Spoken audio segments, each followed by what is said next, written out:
Hi, welcome back to One Dish, Two Ways. Today we're making French toast. Woo! Who would have thought you could make French toast whole food plant-based, but we're going to do it today.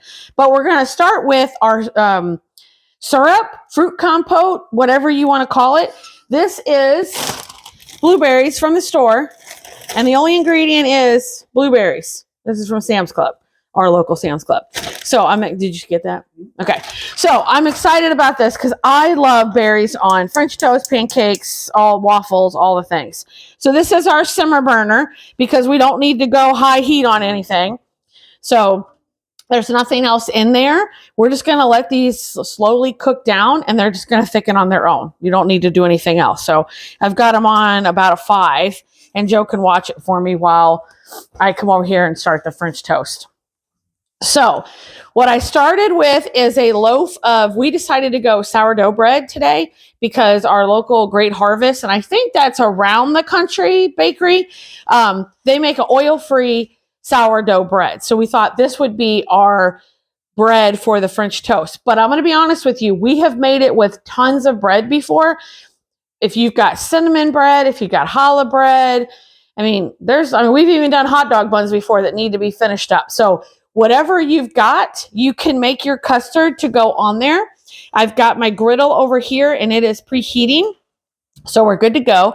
Now we're only making 3 pieces. I know we always tell you guys make extra so you can freeze it. But in this case, we have something else we want to do with this bread. So that's the only reason we're making the 3 pieces today. So let's start with both of our batters. So we'll start with the standard batter. So I've got 2 eggs in here and I'm going to go ahead and get them kind of broken up before I add the other things.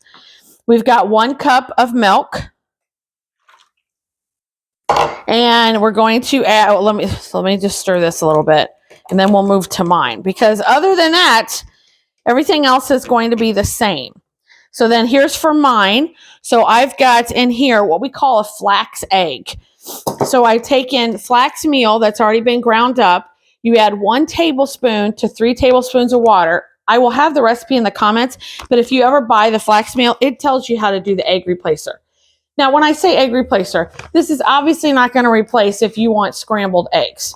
But when you're baking or when you're making a batter such as this will help you get that same effect. So the key is once you've put your 1 tablespoon of the flaxseed, 3 tablespoons of water, you just have to let it sit for 5 or 6 minutes, which is what I've done. And now I'm going to add a cup of my milk. And we thankfully got to go to Trader Joe's last weekend. So I was able to pick out one of my favorites, which is the almond beverage unsweetened vanilla. I just love the vanilla flavor and it adds such flavor. Okay, so we're going to stir this around. Now both are going to get a teaspoon of vanilla. No, first we'll start with the cinnamon. Sorry, we're going to do a teaspoon of cinnamon for both. And when I say a teaspoon of cinnamon, you can go heaping. More cinnamon's not a problem in our opinions. Okay, so we both get that. And we're both going to get a teaspoon of vanilla. You could also use almond extract. You could use cherry extract. You want to make it more lemony? Go ahead. There's all different extracts out there. Experiment. No big deal. Okay, so let's stir this one up. And the cinnamon, as you see, will kind of like fly everywhere until you get it wet. There we go. You could also add a little sugar if you wanted to this. We're not going to. We're going to use the sugar in the syrup and the natural sugar in the berries on our topping is how we're going to do it. So I will say my aunt, one time she was visiting years and years ago, and she liked cooking way more than my mom did. My mom was a great cook. She just didn't enjoy it that much. And my aunt put vanilla extract in the batter for the French toast. And I was like, wow, that's amazing. She's like, well, how else would you flavor it? And just my mom just didn't do that, which was fine. So ever since then, I'm like, how can I add more flavor? Like her saying that made me think about what else could be. Okay, now let's do mine. You could also use a little whisk if you wanted. I'm just using forks today. So, and the griddle just told me it's ready. So that's good. Okay, let's get started. Let's do this one first. So I'm just going to dip it in If you have bread that's super soft, you might want to leave it out for a little bit to get it to where it will soak up the batter. But in this case, this bread's perfect for it. So it was ready to go. And sometimes you do make more batter than what you actually need. Okay. So these will take, you want your griddle on about 350 degrees. So hold on, let me wash my hands here. Okay, let's do the next batch and then I'll talk about what you could do with the extra batter.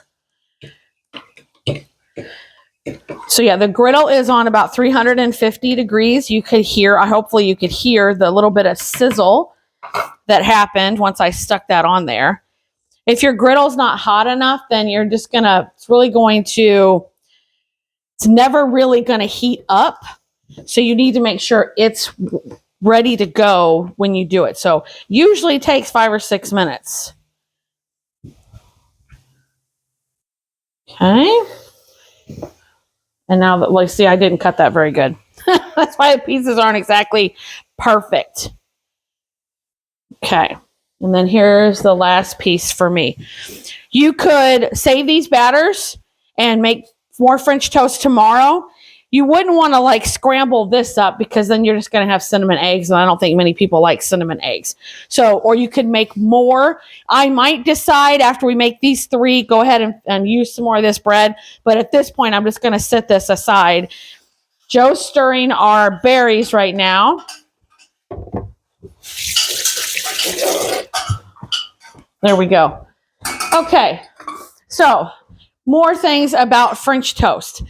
Another idea is you can do French toast. You could do a big batch of it in the oven. Or if it's a case where you're making several batches, go ahead and turn your oven on 200 so it's at a warm. And then as you're making the French toast, not everybody's ready to eat. Go ahead and keep it in the oven on 200 degrees. Same applies to waffles and pancakes. If you've got people eating at different times, sometimes that can be super helpful to do it that way. So I've got to get 2 of these here. So I don't think we're ready. Nope. See, if you can't get underneath there, then you know you're not ready to go. And you don't want to flip too early because then you'll just keep flipping back and forth. So they probably need about 3 to 4 minutes on that first side to get everything starting to cook. And I know I've got mine set for like 8 minutes. So that, and then it will let me add more time if I need to. So Joe's working on he's just stirring the berries around. But I will tell you, I'm going to add something to the berries before we serve it on there just to take it to the next level. So we're going to finish cooking these and then we'll come back and show you how we're going to serve it. We'll see you in a few. You're going to have a couple pieces of sausage. Well, welcome back. So I just want to show you. So we flipped it. So they took about 3.5 minutes. We flipped. And now I'm going to verify, because they've been on about 3.5 minutes. If I'm able to move them, that means they're ready. If they're still stuck there, that means they're not. See, I can move it all the way around. So we are ready to go. So I'll flip it and show it to you. So perfect on both sides. You want 1 piece or 2, hon? Okay. We'll do that one that way. So that's his. And then mine, same thing. So obviously mine's going to look different because there's not eggs in it. And that's okay. We use the flax egg. So mine's not going to do the same crisping, but it's not crisping. It's not going to get that kind of look. But you see, we've still got brown here and I'm able to move it. So we know it's good. So let's do the one that's a little special with the way I cut it. And let's do this one. I'm going to crisscross mine too. And are we ready to go get the berries off the stove? Oh, yes. Let's take these off. So these have been cooking about 7.5 minutes. Joe did go over there about halfway through and used a fork just to kind of like push them down a little bit and burst them a little. So all this is berries because they're frozen, but you can do this with fresh too. I just think it's easier with frozen. They just naturally let off that juice. If you wanted it super thick, you could add a little cornstarch slurry to it, but I like it like this because then it's more like syrup. But I want to take this to the next level with flavor. So I've got some pure almond extract, and I'm going to add just a dash. It's just going to take that flavor just a hair higher. And when I say dash, I'm not measuring. I'm just, whoop. It doesn't take much. Almond extract can get very overpowering, so be very careful. It's not like vanilla. Oh, wow. Hits the hot. Oh, my gosh. It smells so good. It smells so good in here. Okay, so we're good to go there. I've also got some cherry-infused pure maple syrup that I get from Cherry Republic. Not sponsored, but one of my favorite places to go. And then I've got regular maple syrup. So it's, it's just maple syrup, organic maple syrup that I get at Sam's. So, Joe, you ready to try? Now, we have done the berries with mixed berries. We've done it with strawberries. Blueberries are my absolute favorite for this task. So, now it's time for the taste test. My goodness, this is going to be so good. Oh, and Joe is serving his with some sausage too. So he's going to put on berries, or I don't know what he wants on his. But this is going to be hot, everybody. So what's your Saturday morning tradition? Saturday morning tends to be the one where we don't, like, oatmeal is usually my Monday through Friday, Sunday. But Saturday is when we're getting ready to do, things around the house and get things ready to go. So this is when we tend to do a little bit bigger of a breakfast, because we don't necessarily always eat that standard lunch. It might be like a late lunch, early dinner. So we do a bigger breakfast later. So let's give this a try. Here we go. The almond extract just took them to the top. I like the sourdough bread. It's chewy, but not dense. So, thoughts? No, that's good. We eat this all the time, so yeah, this is nothing different.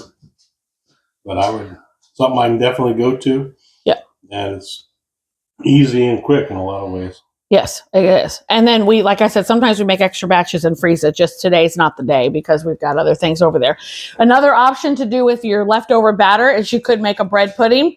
Just take some leftover bread that you have, crush it up, add that, not crush it up, tear it up, put it in a baking dish, pour that batter over it, and stick it in the oven. Maybe add some fruit. Probably needs about 20 minutes, and you've got a quick and easy bread pudding. So that's another idea to do with your leftover batter, or just make some more French toast.